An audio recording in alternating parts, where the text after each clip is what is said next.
Emerging Trends, Games and Tech, Episode 79, Accessing and Digital Media with Adam McNeil. Take it away, Adam. Hi, my name's Adam McNeil.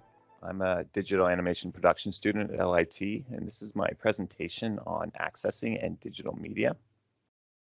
So what is accessing according to Kevin Kelly?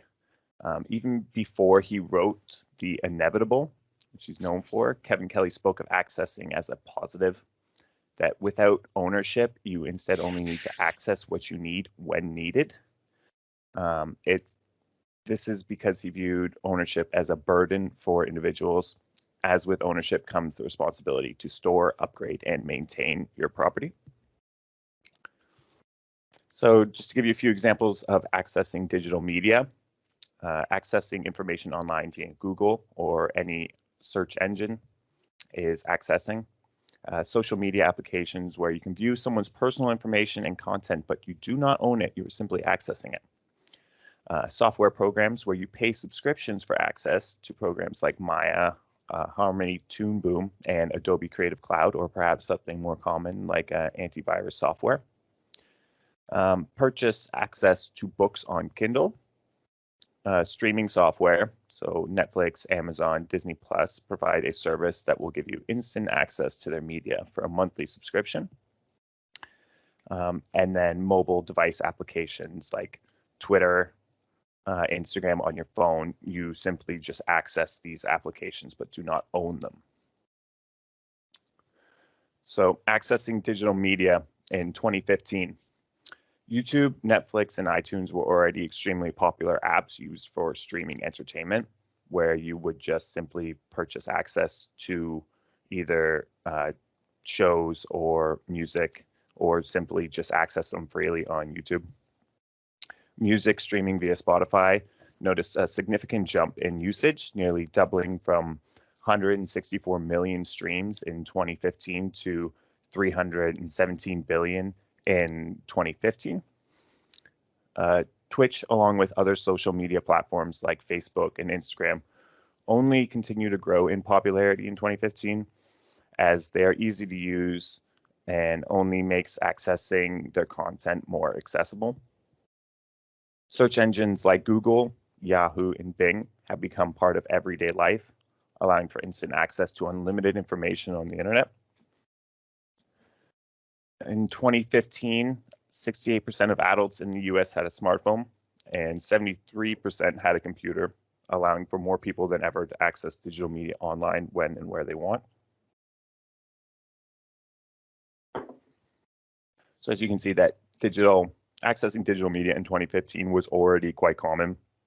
It was something that really kind of grew in popularity in the early 2000s. So in 2015, it already had quite a strong foundation in our society. And accessing digital media in 2021. So Disney Plus, Netflix, and Amazon Prime have become titans of the subscription streaming service model for entertainment media. Another interesting development was Neuralink, which looks to change the way we access information, removing the physical limitations that humans have when accessing information. This is an interesting company, actually, that was created by Elon Musk, and he's talked briefly about it before on a few podcasts and a few presentations, where he hopes that in the future they will be able to remove the limitations that humans have, basically using their thumbs to access information. Instead, they'll be able to access it directly from their brains. And this is actually technology that we currently have today. In 2019, Google and NASA achieved quantum supremacy, which means that they have demonstrated the ability to compute in seconds what would take even the largest and most advanced supercomputers thousands of years, which could lead to accessing our information faster than we ever thought possible, pushing our world into a far less physical one and much more towards digital access than it already is. This is future, once again, that already exists. This is technology, that already exists as of 2019. So it's just now going to be put even more into the technology that we're developing today. The next in 2021 was the pandemic. It really was the latest push towards a less physical ownership world and more towards temporary access. With everyone at home, we are relying heavily on borrowed technology to communicate, work, and entertain ourselves. Everyone is able to access everything they need from their home and survive comfortably without the need to leave. We do this by accessing what others own to unburden ourselves from the physical ownership that has simply been proven unnecessary. Accessing digital media in the year 2050. Interestingly, history tends to repeat itself. I believe we'll see this happen specifically with streaming programs. So basically, they're going to take a note from old cable networks where you would purchase channels individually. I believe that this will happen with companies like Netflix, Amazon Prime, and Disney, where they'll have given you access to their entire library for a monthly subscription, but now they will begin to separate it and piece it off. So if you want the Star Wars collection on Disney Plus, you're going to have to pay for the Star Wars collection. If you want the National Geographic on Disney Plus, once again, you're going to have to pay for that separately. On Netflix, if you want unoriginal Netflix media, then you're going to have to pay for access to that.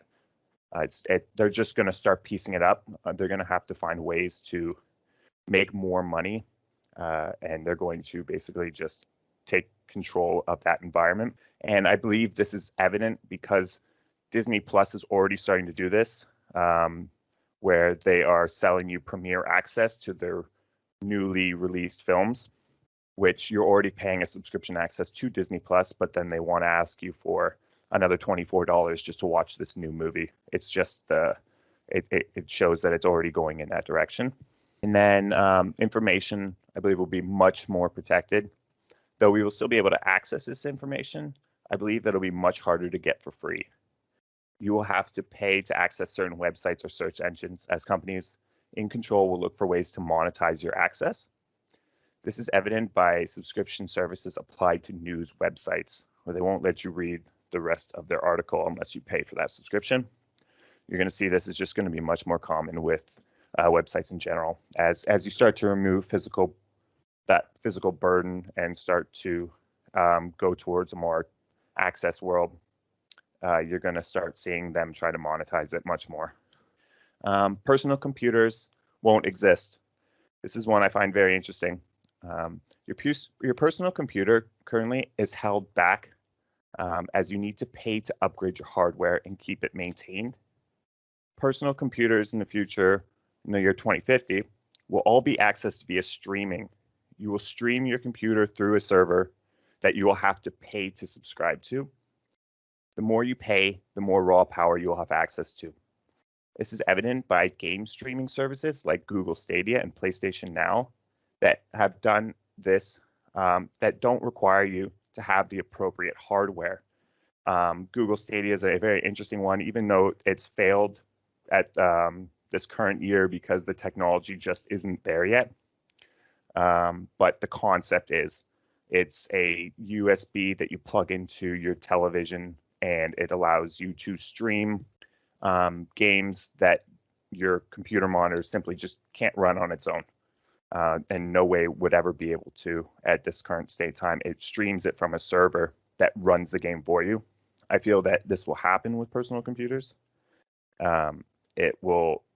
You'll have a yearly subscription that you pay for. If you start needing a little bit more power, you just upgrade to the gold plan, and then they'll give you another 32 gigs of RAM to access. Smarter phones. So I don't believe that your smartphones are going anywhere. We have become so attached to them as they become more powerful. We use them to access everything, entertainment, banking, shopping, social media, location software, stock markets, and of course, communication software. These devices will only grow more powerful and more vital to our daily life. It will be what removes the burden of physical objects we still use, like passports, licenses, keys, and so much more. This is evident as credit cards have already been rendered nearly obsolete by cell phones, with things like Google Pay and Apple Pay. Your phone will have has that same tap feature that your credit card has. Smartphones will become your all-in-one access pass. This is evident because once smartphones come into existence, people can't seem to put them down, including myself. So this is where you can find me, McNeil121 on Twitter, or Adam McNeil and on LinkedIn. Thanks, Adam. I know you as like a 3D animator and somebody who has a really clever sleeping cowboy on a piece of artwork. Yeah, you can catch up with lots of other people talking about emerging trends, games, and tech by following the ClimaDigital hashtag. And you can listen to more of these podcasts on all good social audio platforms. Bye for now.